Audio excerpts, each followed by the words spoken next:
Hello student, SPC government college के YouTube channel में आपका सभी का स्वागत है। मैं doctor Rajesh Kumar Meena, sociology department. आज का जो मेरा टॉपिक है बीए सेकेंड ईयर का पेपर सेकंड, भारतीय समाज, मुद्दे तथा समस्याएं, Indian society issue and problems से संबंधित है। पहले मैंने विषमता की अवधारणा को स्पष्ट किया था। इसमें विषमता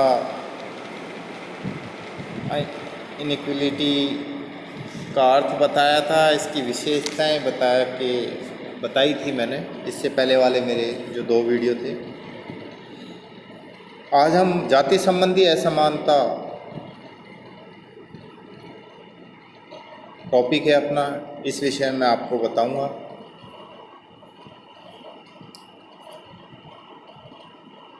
जाति का जैसे ही शब्द आता है तो भारतीय समाज व्यवस्था की ओर समाजशास्त्रियों का ध्यान जाता है। जाति संबंधी असमानता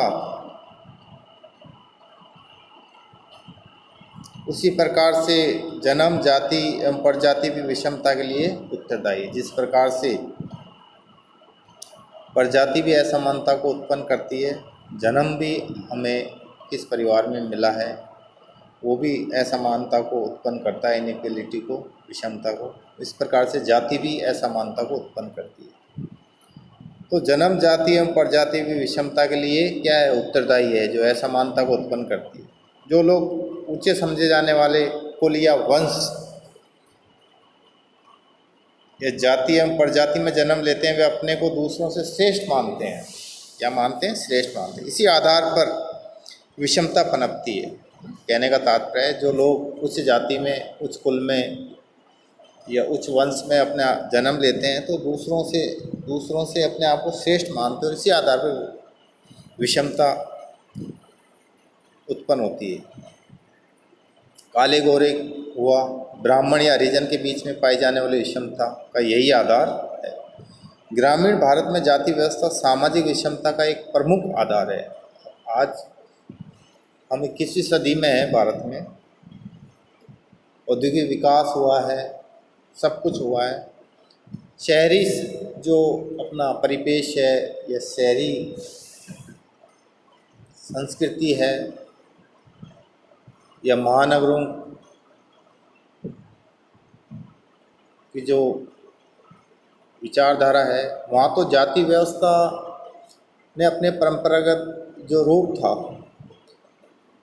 उसमें काफ़ी परिवर्तन हुआ है। लेकिन आज भी आपको ग्रामीण क्षेत्र में जाति व्यवस्था मतलब कि पूर्ण रूप से आपको एक विषमता के आधार के रूप में आपको नज़र आएगी।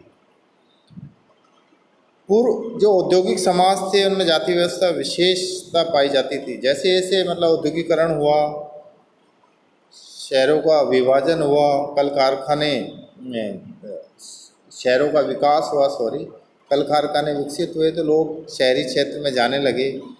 जो परंपरावादी एवं कृषि प्रधान समाजों में जाति व्यवस्था की जो विशेषता प्रभाव देखने को मिलता है वो अपन को मतलब शहरी समाज में देखने को नहीं मिलता। भारतीय जो जाति व्यवस्था को धर्म एवं प्रथा कानून दोनों का समर्थन प्राप्त था। भारत में जो जाति व्यवस्था की इतनी आपको परंपरागत जो कठोरता देखने को मिली, उसको अपना जो भारतीय समाज का जो धर्म था, जो अपनी प्रथाएं थी, जो अपने रीति रिवाज बनाए, उन्होंने भी इसको बनाए रखने में, जाति व्यवस्था की असमानता या विषमता को या जाति व्यवस्था को बनाए रखने में अपनी बहुत बड़ी भूमिका निभाई है।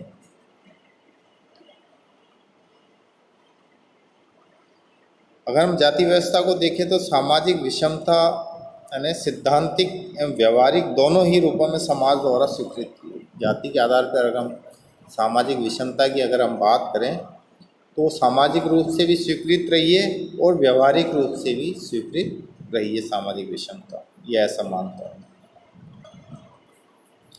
जाति के ऐसा एक सामाजिक समूह है जिसकी सदस्यता व्यक्ति को जन्मजात होती है ना। प्रत्येक जाति का एक नाम और व्यवसाय होता है। एक जाति के लोगों का एक वंशागत पेशा होता है।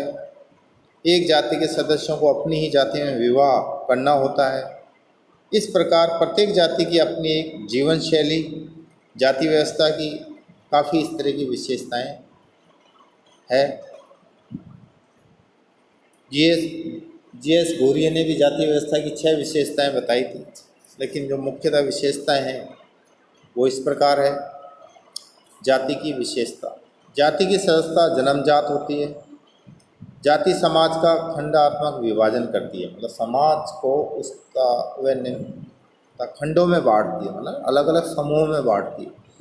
जाति व्यवस्था में उच्चता एवं निम्नता का एक क्रम पाया जाता है ना, सीख कि अब ये कर्म व्यवसाय के आधार पे भी हो जाता है कि अध्यापन का जो कार्य करता है उसको ब्राह्मण जैसे वर्ण व्यवस्था में माना गया था, और जो सुरक्षा का कार्य करता था उसको क्षत्रिय कर दिया, जो व्यापार करता था उसको वैश्य कर दिया, जो तीनों की सेवा करता था उसको शूद्र का इन्होंने नाम दिया। तो ऊपर से नीचे की ओर ये क्रम पाया जाता है। समाज में जो उच्च जातियां हैं उनको ज़्यादा सम्मान और प्रतिष्ठा मिलती है, उनके व्यवसाय को ज़्यादा सम्मान और प्रतिष्ठा दी जाती है, और निम्न जातियां हैं उनको कम सम्मान और कम प्रतिष्ठा प्राप्त होती है। प्रत्येक जाति एक अंतर्विवाही समूह है, मतलब प्रत्येक जाति अपनी ही जाति के अंदर विवाह करते हैं, दूसरी जाति के अंदर विवाह को मान्यता नहीं देते। प्रत्येक जाति का एक वंशानुगत व्यवसाय होता है ना। ब्राह्मण का जैसे अध्यापन उसका व्यवसाय था, क्षत्रिय का अलग, शूद्र का अलग, तो मतलब व्यवसाय में बांट दिया गया है ना। लुहार, सुनार, बढ़ई, नहीं, ये अलग अलग व्यवसायों में बांट दिया गया। लेकिन आज के अपन औद्योगिक परिपेक्ष्य में देखें, महानगरीय परिपेक्ष्य में देखें, विकास जो हुआ आज इतना, उसके कारण ये जो वंशानुगत व्यवसाय ये सब परिवर्तन हो गया। आज के टाइम में व्यक्ति की योग्यता और पद को ज़्यादा महत्व देने लग गए कि किस व्यक्ति में क्या योग्यता है। ऐसा कोई ज़रूरी नहीं है कि इस जाति का व्यक्ति यही व्यवसाय अपनाएगा। अगर आप में योग्यता है, कुशलता है, तो आप उस व्यवसाय को कर सकते हो। इसके लिए किसी प्रकार का कोई सामाजिक प्रतिबंध नहीं, कानूनी प्रतिबंध नहीं है। जाति के सदस्य खान पान, सामाजिक सेवा संबंधी नियमों का पालन करते हैं। ग्रामीण क्षेत्र में बहुत ज़्यादा देखने को मिलता है, शहरी क्षेत्र में इस प्रकार का वातावरण नहीं होता है। प्रत्येक जाति के स्थानीय समुदाय में एक पंचायत पाई जाती है। आज भी खाप पंचायतें पाई जाती है जो जाति से संबंधित निर्णयों को करती है। समय समय पर आप मास मीडिया में देखने को आपको मिलता है। जाति की सदस्यता संपूर्ण जीवन के लिए होती है। अपने भारतीय समाज में ये बड़ी विडंबना है कि व्यक्ति धर्म तो बदल सकता है लेकिन जाति नहीं बदल सकता, कि जाति जन्म पर आधारित है। जाति जन्म पर आधारित है कि बच्चे का जो पिता होगा, क्योंकि भारतीय समाज एक पितृसत्तात्मक समाज है। यहाँ जाति पिता से पुत्र को मिलती है, यहाँ गोत्र भी पिता से संतानों को प्राप्त होते हैं। तो उसी प्रकार से जिस जाति का पिता है उसी जाति की उसकी संतानें होगी। तो जाति की जो सदस्यता है वो जन्म से होती है। जाति की सदस्यता संपूर्ण जीवन के लिए पाई जाती है, मतलब उसको बदल नहीं सकता व्यक्ति चाह के भी अपनी जाति को। तो ये इसकी विशेषताएं हैं।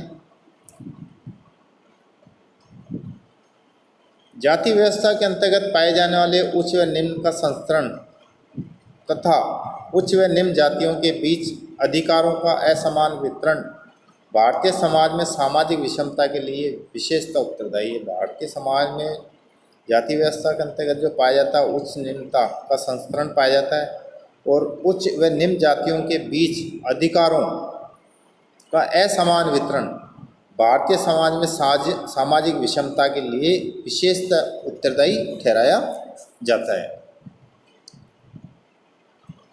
सामाजिक विषमता का अगर चरम रूप आप देखोगे तो मास मीडिया में समय समय पर आपको देखने को मिलता है, अस्पृश्यता के रूप में वहाँ देखने को मिलता है।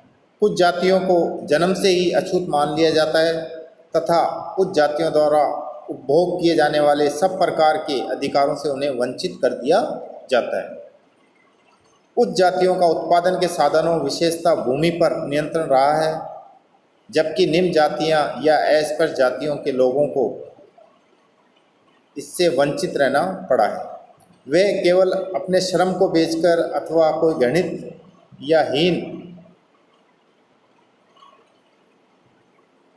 कार्य करके या हीन पेशे को करके ही अपना जीवन यापन चलाते थे। उनको शक्ति, सत्ता, प्रभुत्व प्राप्त नहीं था। सामाजिक संस्करण की जो प्रणाली थी उनमें सबसे उनको निम्न स्थान था। लेकिन आज अपन इस चीज़ को थोड़ा परिवर्तित रूप में देख सकते हैं। संविधान बन गया है देश का, जाति व्यवस्था के जो परंपरागत नियम थे वो काफ़ी शिथिल हुए हैं, कमज़ोर हुए हैं। शिक्षा से लोगों में जागरूकता आई है। आज जन्म के आधार पर जाति जरूर मिलती है, लेकिन उसकी कुशलता, योग्यता के आधार पर उसको कार्य दिया जा सकता है या वो बन सकता है जो बनना चाहे, अपनी योग्यता के अनुसार अपनी स्टेटस, अपने परिस्थिति को ऊपर उठा सकता है। आंद्रे बिताई ने जाति व्यवस्था के बारे में काफ़ी कुछ लिखा है और समझाया है। उन्होंने जो कहा है, जाति व्यवस्था में संस्करण की एक प्रणाली सदैव रही है, मतलब आज से नहीं है। जाति व्यवस्था में जो संस्करण की जो प्रणाली है वो शुरू से ही है। आज भी संस्कारात्मक दृष्टि से विभिन्न जातियों में सामाजिक दूरी पाई जाती है ना। तो प्रत्येक जाति के जो बच्चा होता है जन्म के बाद, उसका प्रत्येक जाति अपने अपने तरीके से उसको संस्कारित करती है या उसको सामाजिकरण उसका किया जाता है, जिससे उनकी जीवन शैली प्रत्येक जाति की अलग अलग प्रकार की हो जाती है। कुछ जातियों का संबंध पवित्र समझे जाने वाले व्यवसायों से रहा है, तो कुछ जातियों को अपवित्र समझे जाने वाले पेशे से ही अपनी आजीविका कमानी पड़ी है। ऐसा आंध्र बिताई कहते हैं शुरू से। इसमें कोई संदेह नहीं कि आज जाति और व्यवसाय का संबंध टूटा है ना। आंध्र बिताई एकदम स्पष्ट कहते हैं, जो मैंने थोड़ी देर पहले कहा था कि जाति और व्यवसाय का जो संबंध है वो टूट चुका है। पहले जाति व्यवस्था की जो परंपरागत व्यवस्था थी उसमें था, लेकिन अब कोई ऐसा किसी में प्रतिबंध नहीं है कि आपको यही जाति से हो तो आपको यही व्यवसाय करना पड़ेगा। इसमें काफ़ी परिवर्तन देखने को मिल रहा है। ऐसे परिवार भी देखने को मिले हैं जिन्होंने शिक्षा और अच्छी नौकरी प्राप्त करके अपनी सामाजिक स्थिति को ऊंचा उठाने की सफल हुए हैं। निम्न समझे जाने वाली जाति का भी कोई व्यक्ति अपनी शिक्षा व योग्यता के आधार पर आज IAS है, RS है और उसने अपनी एक सामाजिक जो स्थिति है, स्टेटस है, उसको काफ़ी अप कर लिया है।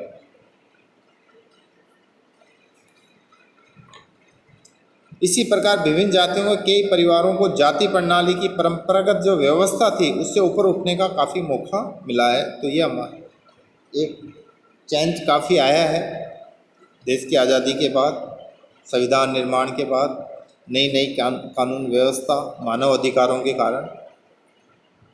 नगरीय क्षेत्रों में सामान्यतः मतलब जो जाति, ये तो जाति आधार पर विषमता देखने को कम मिलती है, मतलब है ना, मिलती ज़रूर है लेकिन कम मिलती है।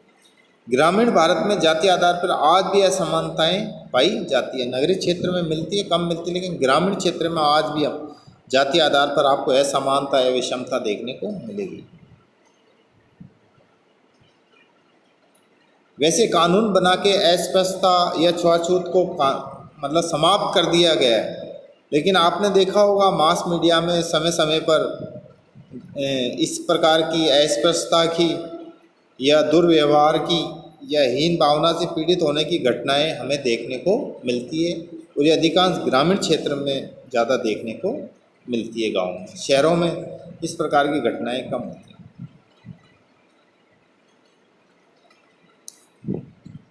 कुल मिला के हम ये कह सकते हैं कि जाति व्यवस्था अपने परंपरागत रूप में अवश्य मतलब कमज़ोर पड़ी है, लेकिन जो देश की राजनीति है, जो चुनाव प्रणाली है, जिस तरह का अपने लोकतंत्र में सत्ता पे बैठे हुए राजनीतिक संगठन है, वो क्या करते हैं, चुनाव जीतने के लिए प्रत्येक प्रत्याशी को वोट चाहिए, मतलब अपनी और वोट प्राप्त करने के लिए वे अपनी जाति का सहारा लेता है। राजनीति में प्रत्येक जो प्रत्याशी है वो चुनाव जीतने के लिए उसकी अपेक्षा रहती है कि मेरे को अपनी जाति के लोग तो ज़्यादा से ज़्यादा वोट डालेंगे और उनकी मदद से मैं चुनाव जीतूँगा। तो राजनीतिक दृष्टि से जातीय हित समूह के रूप में एक प्रभावी भूमिका निभाने लगी है, हित समूह के रूप में। और जाति के लोग भी ये सोचने लगे हैं कि अगर हमारी जाति का ही कैंडिडेट निकलेगा तो भविष्य में हमारी मतलब जो भी राजनीतिक आर्थिक या कानूनी मदद हमारे को ज़्यादा अच्छी तरह से वो करेगा। तो जाति में एक हित समूह की उत्पत्ति हुई है और राजनीतिक दल तक भी किसी क्षेत्र से प्रत्याशी का चयन उसी आधार पर किया जाता है जहां वहाँ जाति बहुलता होती है, उसी आधार पर उस प्रत्याशी का चयन राजनीतिक दल द्वारा किया जाता है। आरक्षण एक जो व्यवस्था है इसमें विभिन्न जातियों को संगठित करने का कार्य कर रहा है ना। पहले आरक्षण जैसे कि वे निम्न जातियां जिनका शोषण हुआ है, जो आर्थिक रूप से कमज़ोर है, उनको आरक्षण दिया गया, कुछ उनको शैक्षणिक कुछ छूट दी गई जिससे कि वो अपना जीवन स्तर उठा सके, अपना सामाजिक स्तर उठा सके। लेकिन आज इस आरक्षण को प्राप्त करने के लिए जो उच्च जातियाँ हैं, उच्च समझे जाने वाली कई जातियाँ भी अब अपने लिए आरक्षण की मांग करने लगी है। वो भी मतलब इसकी तरफ आकर्षित होने लगे हैं कि हमें भी आरक्षण मिलना चाहिए। ठीक है, तो ये मानसिक और सामाजिक काफ़ी परिवर्तन देखने को मिला है कि आरक्षण के कारण जातियां संगठित होने लगी। आरक्षण के कारण अनुसूचित जाति और पिछड़े वर्ग के अंतर्गत आने वाले जातियों का स्वार्थ जातीय आधार पर अपने संगठनों को मजबूत करने और अपने हितों की रक्षा करने में रहा है। मतलब जिन जातियों को जो निम्न या पिछड़ी आर्थिक रूप से पिछड़ी जातियाँ थी जिनको आरक्षण मिला, वो भी अपने जातीय आधार पर किसी भिन्न भिन्न प्रकार के संगठनों का निर्माण कर रही है जिससे वो अपने हितों की रक्षा कर सके।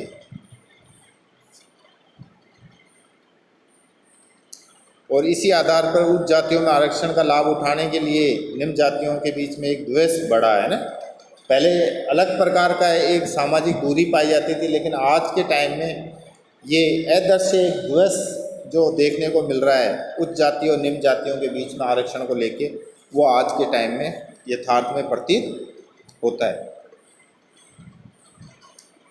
जाति आधार पर पाई जाने वाली विषमता को दूर करने हेतु आवश्यक अपन काफ़ी कदम भी उठाए जाते हैं। शिक्षण संस्थाओं में मतलब बालक का सामाजिकरण इस प्रकार से किया जाए कि वो जाति पाति के भेद को किसी रूप में वो अपनाए नहीं, भेदभाव नहीं करे, है ना। इस तरह से उनका सामाजिकरण किया जाता है।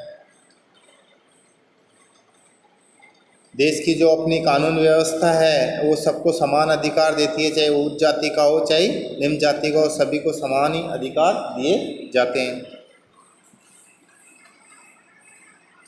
इतना कह के मैं अपना वीडियो समाप्त करता हूँ। धन्यवाद।